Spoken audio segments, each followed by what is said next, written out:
Hello everyone, আসসালামু আলাইকুম। Welcome back to my channel US stories. কেমন আছেন আপনারা সকলেই? আই হোপ আপনারা সকলে অনেক ভালো আছেন। আমিও আলহামদুলিল্লাহ ভালো আছি।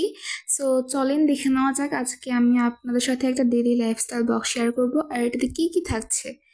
সো এখানে দেখতেই পাচ্ছেন যে আমাদের বাসায় আজকে অনেক কিছু রান্না করা হয়েছে, কজ আমাদের বাসায় আজকে গেস্ট আসবে। সো এর জন্য বেসিক্যালি এত কিছু রান্না করা হয়েছে। সো তাছাড়া আমি আজকে সারাদিন কী কী করেছি সেগুলো আপনাদের সাথে শেয়ার করব।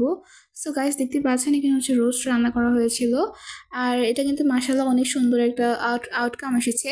সো দেখতে কিন্তু বেশ ভালো লাগছিল, আর গ্রেভিটা অনেক সুন্দর আঠালো হয়েছিল। আর এখানে ছিল হাঁসের মাংস, এটা একদম আস্ত রসুন দিয়ে ভুনা করা হয়েছিল। আর এখানে ছিল গিয়ে মাছ ভুনা, এটাকে জাস্ট পেঁয়াজ, কাঁচামরিচ, টমেটো দিয়ে ভুনা করা হয়েছে।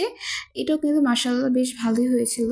আর এখানে ছিল গরুর মাংস, এটাকে বেসিক্যালি রান্না করে নিয়ে আজকে, এটা আগে থেকে রান্না করা ছিল, জাস্ট এখন গরম করা হচ্ছে। সো এখন ওইরকম গরম করবে না, জাস্ট হালকা একটু গরম করে নিলেই হবে।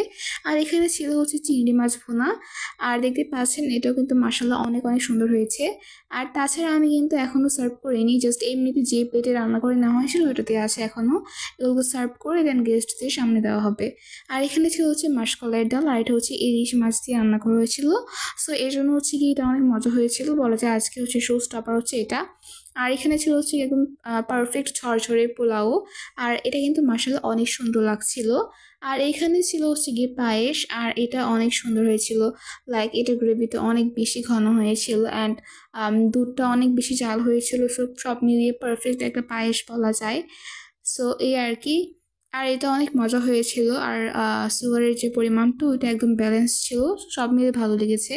আর এখানে গিয়ে আমার হুট করে বার্গার খাওয়ার ক্রেভিং হয়েছে। সো হুট করে যেহেতু ক্রেভিং হয়েছে, সো এটা খেতেই হবে।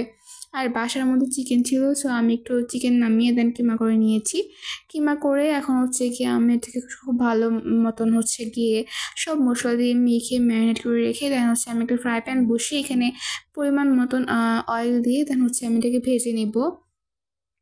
আর বেসিক্যালি বার্গার গিয়ে অনেকভাবে বানানো যায়, লাইক গিয়ে কিমা করে দেন গিয়ে একদম মানে পেটে বানিয়ে দেন বার্গার বানানো যায়। আবার অনেকে এরকম আমার মতন কিমা করে দেন ফ্রাই করে এটাকে গিয়ে এরকমভাবে আর কি বার্গার বানায়। আবার অনেকে দেখা যায় যে আস্ত গিয়ে পিসটাকে ফ্রাই করে দেন বার্গারের মধ্যে দিয়ে দেয়। ইট ডাজেন্ট ম্যাটার, আর আপনি যেইভাবে খেতে পারেন না কেন ভালো। বাট আমার কাছে মনে হয় যে এই পেটি দিয়ে যে বার্গার বানানো হয় ওইটা থেকে এটা ভালো, কজ ওইটার মধ্যে কিন্তু ভিতরে একদম নরম নরম থাকে, একদম জুসিনেসটা বেশি থাকে। সো এর জন্য এইভাবে কিমা করে ভেজে দেন গিয়ে বার্গারের মধ্যে দিলে এটা বেশি মজা হয়।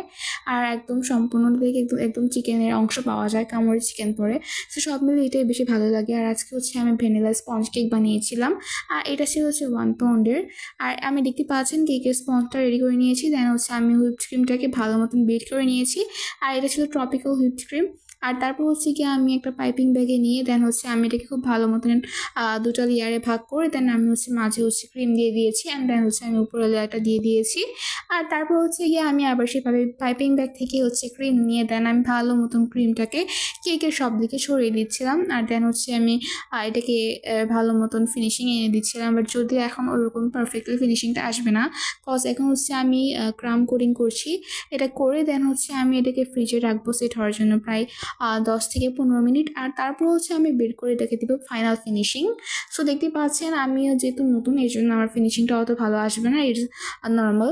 সো দেখতে পাচ্ছেন আমি একটা লাইট পিঙ্ক কালারের ক্রিমের সাথে মিশিয়ে নিয়েছি। সো এখানে আমি খুব কিউট কিউট ছোটো ছোটো ফ্লাওয়ার বানাচ্ছিলাম। আর আমার কি কেকটাকে অনেক ফাঁকা ফাঁকা মনে হচ্ছিল, সো মাঝখানে আমি আমার হাজব্যান্ডের নাম লিখে দিয়েছি। অ্যাকচুয়ালি গিয়ে এটা দেওয়ার পর অনেক ভালো লাগছিল আর সুন্দর লাগছিল। সো আপনাদের কাছে কেমন লেগেছে অবশ্যই কমেন্ট করে জানাবেন। সো আজকে আমাদের এতটুকুই। আল্লাহ হাফেজ, আসসালামু আলাইকুম।